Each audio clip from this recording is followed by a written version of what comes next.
Assalamualaikum warahmatullahi wabarakatuh. Bismillahirrahmanirrahim. Alhamdulillahirabbil alamin. Allahumma shalli ala sayyidina Muhammadin wa ala alihi wa ashabihi ajma'in. Rabbi shrah li sadri wa yassir li amri wahlul 'uqdatam min lisani yafqahu qawli, amma ba'du. Pemirsa Batu TV yang dicintai oleh Allah Subhanahu wa taala dan seluruh sivitas akademika Universitas Islam Malang serta seluruh umat Islam dimanapun berada. Jumpa lagi dalam acara Kalam Ramadan bersama Batu TV dan Unisma Malang. Pemirsa yang dirahmati oleh Allah Subhanahu wa taala, seperti yang sudah kita ketahui bersama, puasa disyariatkan kepada kita semua dalam rangka untuk mengantarkan pribadi-pribadi kita menjadi hamba yang muttaqin. Ya ayyuhalladzina amanu kutiba alaikumussyiyam kama kutiba alal ladzina min qablikum la'allakum tattaqun. Surat Al-Baqarah ayat 183 ini Allah menegaskan kepada kita semua bahwa kita disapa oleh Allah Subhanahu wa taala dengan sapaan yang begitu merdu, dengan sapaan yang begitu dekat kepada kita. Wahai orang-orang yang beriman, kita diwajibkan oleh Allah Subhanahu wa taala untuk berpuasa. Dalam rangka apa? Agar kita menjadi orang-orang yang bertakwa kepada Allah Subhanahu wa taala. Pemirsa Batu TV yang dirahmati oleh Allah Subhanahu wa taala, kita menyadari bahwa puasa di bulan Ramadan ini dengan tidak makan, tidak minum, dan tidak melakukan aktivitas hubungan suami istri di siang hari, itu bisa mengantarkan kita kepada orang-orang yang bertakwa. Namun pertanyaannya mendasar adalah, apakah hanya dengan tidak makan dan minum serta tidak melakukan hubungan suami istri di siang hari itu mampu mengantarkan kita kepada derajat muttaqin itu? Pertanyaan sederhananya, gampangnya jawabannya memang insya Allah bisa jadi iya, karena hakul yakin kita meyakini bahwa perintah syariat ini memang dalam rangka untuk mengantarkan derajat kita kepada derajat takwa dengan menghindari seluruh yang mengharamkan, yang membatalkan dari ibadah puasa itu sendiri. Namun demikian, sebagai orang yang berakal, sebagai orang yang memiliki hati, sebagai orang yang ingin dekat kepada Allah Subhanahu wa taala, tentu kita menyadari bahwa perkara tidak makan dan tidak minum serta tidak melakukan hubungan suami istri dan hal-hal yang membatalkan ibadah puasa kita memang mampu mengantarkan derajat kita kepada derajat yang bertakwa. Namun demikian, ada hal-hal yang perlu kita lakukan, perlu kita riadohkan di dalam bulan puasa, bulan yang penuh berkah ini, dalam rangka kita mengejar prestasi-prestasi puasa itu. Apa saja yang bisa kita lakukan agar kita bisa menjadi pribadi-pribadi yang takwa itu? Pertama, dalam menjalankan ibadah puasa ini, yang perlu kita lakukan yang pertama adalah kita harus ingat bahwa tujuan akhir dalam menjalankan seluruh rangkaian ibadah puasa ini hanyalah Allah Subhanahu wa taala. Kita melakukan berbagai aktivitas ibadah yang ada di dunia ini, yang disyariatkan kepada kita umat Islam, jangan hanya sekedar diniatkan karena kita takut kepada neraka atau hanya sekedar kita mengharap surganya Allah Subhanahu wa taala saja. Tetapi jauh lebih itu, jauh lebih dahsyat dan bermartabat jika seluruh aktivitas yang kita lakukan, kita gantungkan, kita pasrahkan hanya lillahi ta'ala.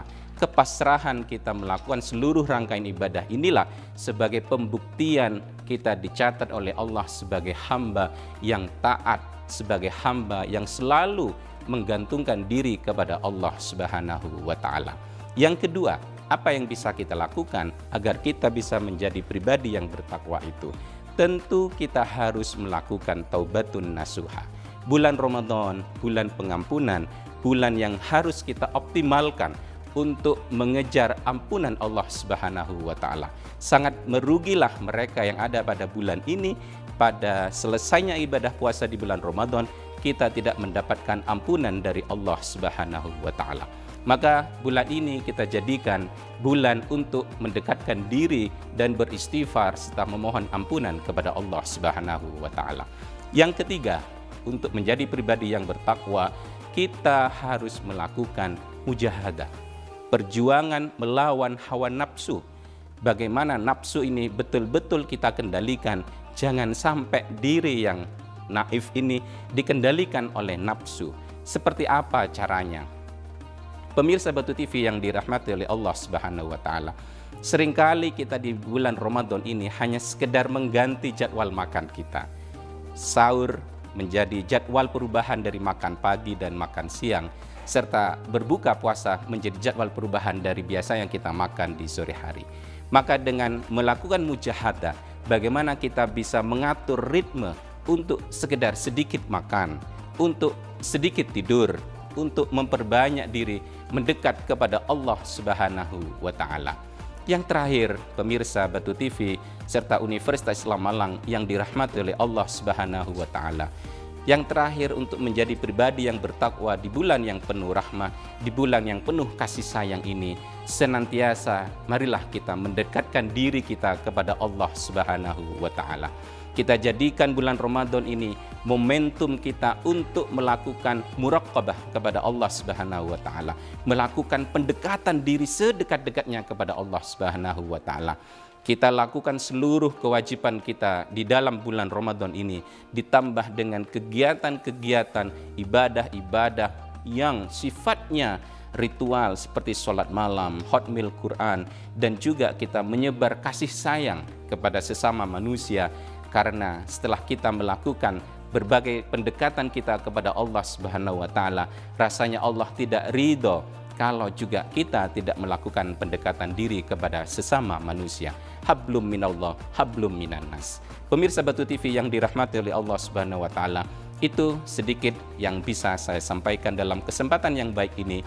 Mari kita jadikan bulan Ramadan, di sisa-sisa hari di bulan Ramadan ini, untuk terus mendekatkan diri kepada Allah Subhanahu wa Ta'ala, dan kita berhasil menjadi hamba-hamba yang diwisuda dan mendapatkan gelar hamba yang muttaqin. Wallahul muwafiq ila aqwamit thoriq. Assalamualaikum warahmatullahi wabarakatuh. Selamat datang di Kampus Universitas Islam Malang, kampus Islami dan terbuka bagi semua umat beragama dan warga negara. Telah mengimplementasikan Merdeka Belajar Kampus Merdeka, membangun jejaring dengan dunia usaha, dunia industri, perguruan tinggi dalam dan luar negeri. Pilihan program studi lengkap dengan fasilitas pembelajaran modern, indah, dan nyaman. Ketika saya masuk kampus Unisma, saya merasakan pendidikan tinggi Islam yang maju dan modern di sini. Universitas Islam Malang kampus kreatif, inovatif, unggul, berdaya saing, berjaring internasional menuju world class university. Ingin menjadi lulusan yang unggul, kreatif, inovatif, dan bermoral? Yuk kuliah di Unisma Malang.